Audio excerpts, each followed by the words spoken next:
Sandra Richardson is going to lead our discussion today on Spirituality 911. Who do you turn to when you need assistance?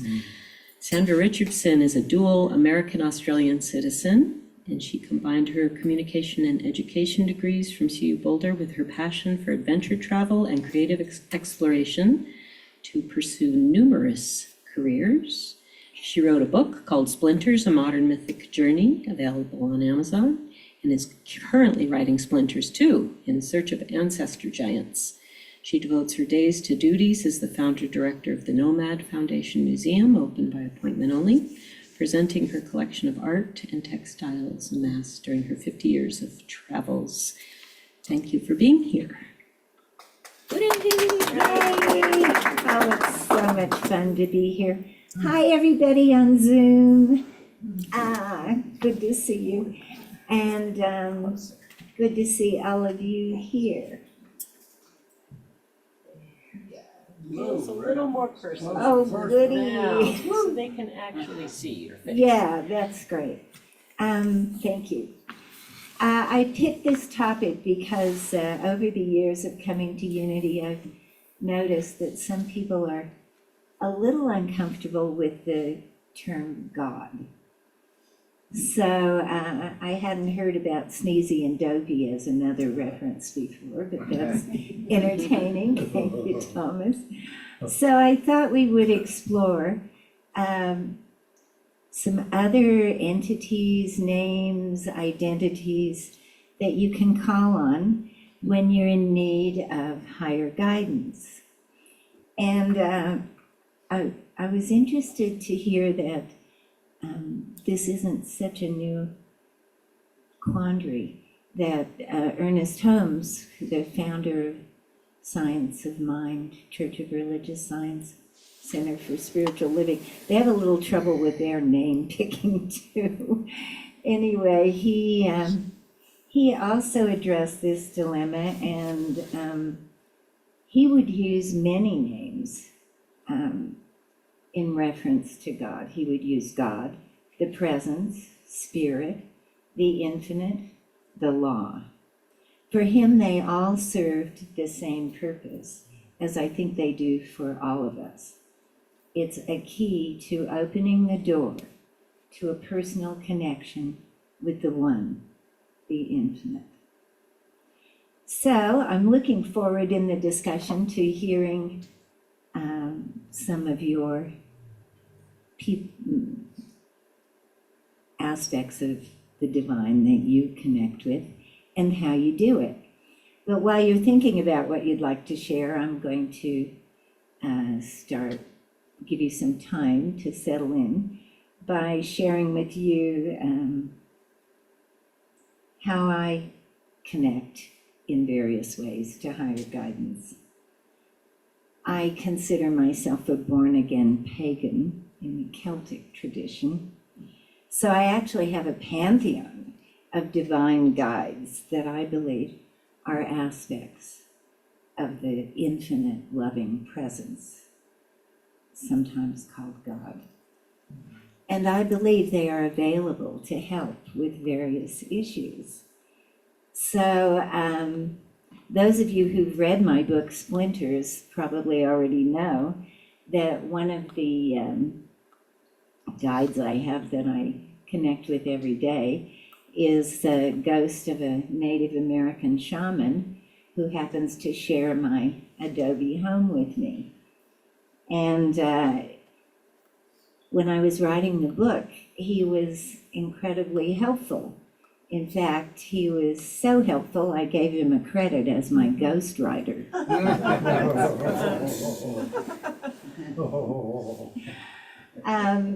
And at the time, I did not know his name. So I gave him the name Tuatha, and he seemed okay with that. But when we're working on the sequel now, he loves writing. I think he wanted to be a writer, but became a shaman instead. Anyway, I asked him the other night, you know what? Do you want to tell me what your name is?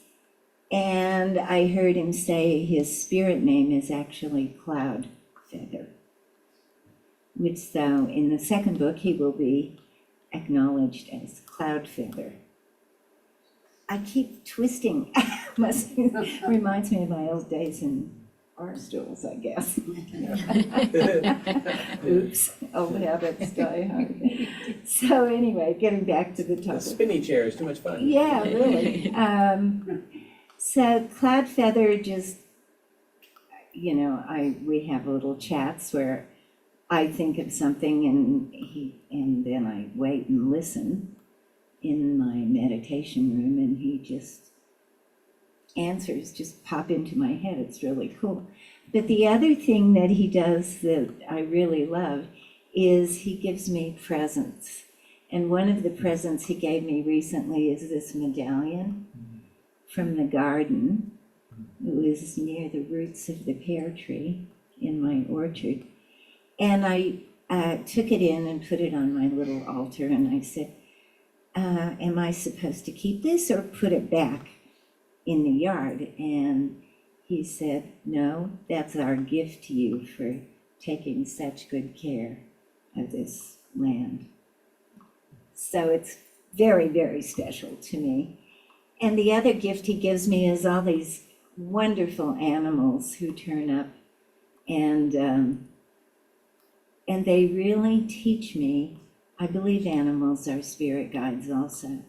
And these animals really, really teach me the transformative power of unconditional love. But they also really exemplify to me the Native American teaching, Mitakuye Oyasin. We are all related. They are my relations. They are my family. So there's lots of ways to learn from the divine. And the other thing that I do nightly is and it's another technique for communicating with higher guidance, is a meditation ritual ceremony that I do nightly. I started doing this roughly 20 years ago when I was initiated into the Order of Saint Germain, when I was on a pilgrimage to the Mayan temple of Palenque in the Yucatan. And so it's kind of, well, it's not kind of, it's the linchpin of my life. Every night I do about an hour-long ceremony. And because I was initiated as a light worker, I work with the vibrations of 3 rays of light. They're white gold, gold, and violet. And I use them to send energy all over the place. And it's a blessing, protective, hopeful ceremony that I do.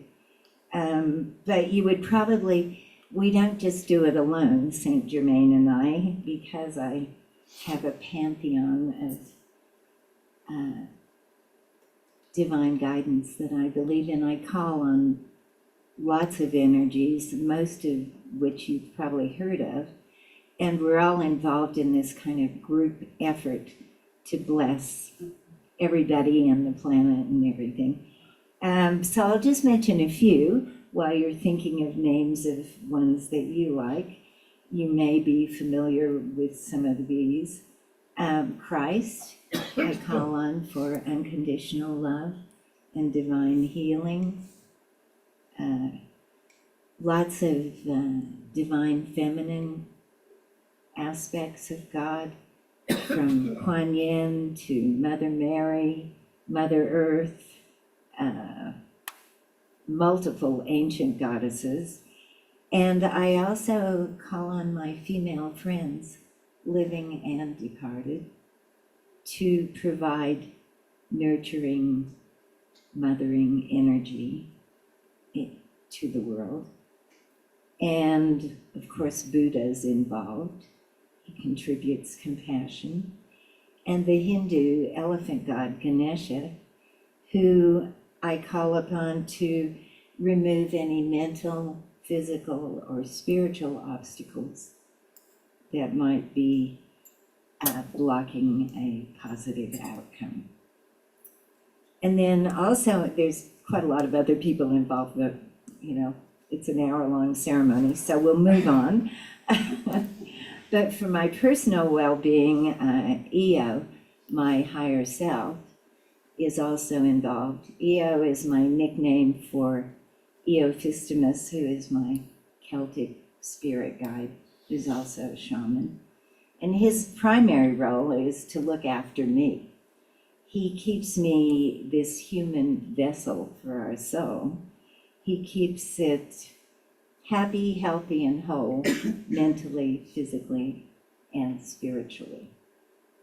So as a team, we send blessings to all my beloved beings, the animals, the plants, the planet, all the elementals, with a goal of healing and protection and promoting peace for my best and highest good and the highest good of all. So I don't know if any of you do ceremony or ritual, but I'll look forward to hearing about it if you'd care to share in the discussion we're having in a moment. But you don't have to do anything official to connect with higher guidance. There's lots of other ways. Messages from the spirit realm can come as signs or symbols. Some people believe feathers are a message from spirit. I often I don't have to call them, they call me. And I will get, as Thomas mentioned, a little voice that will say something. And I like to think it's from my higher guidance. It doesn't really matter where it's from because it's all from the same source. But when I was younger, I didn't listen.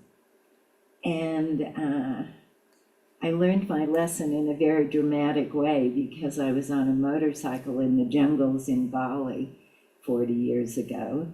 And this little voice kept saying, "Get off." And it kept getting louder. And finally it's yelling at me, "Get off now." So I'm just about to tap the driver of the bike to pull over and let me off, which I knew he was going to think I was nuts in the middle of the jungle. But I'd waited too long, so I ended up in a head-on motorcycle collision in the middle of the jungle. So I try now to listen and to do what's suggested. And I'm looking forward to hearing if any of you get these whispered messages that you'd care to share later. And do you listen or not?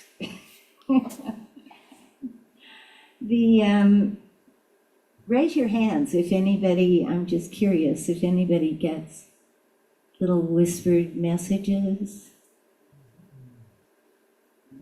Right. And signs? Okay.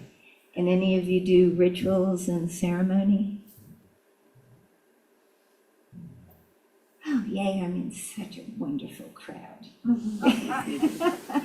It's so nice to not be alone. And that's the whole point of this, that you aren't alone. There are guides everywhere. And if you do want to initiate the communication by asking for help, I think the Catholics have a really good edge on this because they have saints for pretty much everything. Some of my favorites are Saint Gertrude, who's very helpful with cats. Saint Francis, who's, of course, as you know, helpful with all animals. And then there's another one that you can appeal to that's kind of fun. That's St. Anthony of Padua, and he will help you find your lost keys. Anybody ever lose your keys? Oh, yeah. So I think this is really fun to have lots of speciality saints. I really like that idea. And then the other thing you can do, and I do sometimes, is you can ask for physical intermediaries to connect with divine guidance.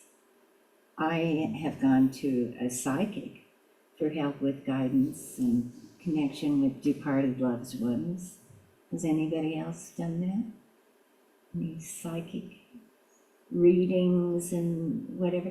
And that can be a little tricky, and it can also be a little expensive. So one of the physical things I use are oracle cards, which are very handy if you just have a pesky issue and you don't think it necessarily merits the all-powerful attention, like lost keys and things. If there's an issue that you're just a little perplexed about, I find these oracle cards really useful, just as a way to get me on the right path. And they're designed by a man named Kyle Gray, who's known as the Angel Boy in England. And he's been communicating with angels, which is what he calls divine guidance, since he was 6. I mean, he's really quite extraordinary. So he's done a lot of these cards, and it's a deck, for those of you who aren't familiar. There's a little guidebook and then a deck of several different cards. And Kyle suggests that what you do is think about your issue, and then before you pick a card, you shuffle them while you're thinking, and then you say, "Thank you, angels, for revealing to me what I need to know," which is kind of fun. So if you've never tried it, or you want to try it because you love it or whatever, well, I'll leave like the last 5 minutes of the discussion for anyone to come up. You don't have to tell us your issue, but you can just read the card you pick, because it'll probably help other people too. So you're welcome to do that. But right now, I'd like to open the discussion to hear your terminology and your practices and how you go about communicating with the divine.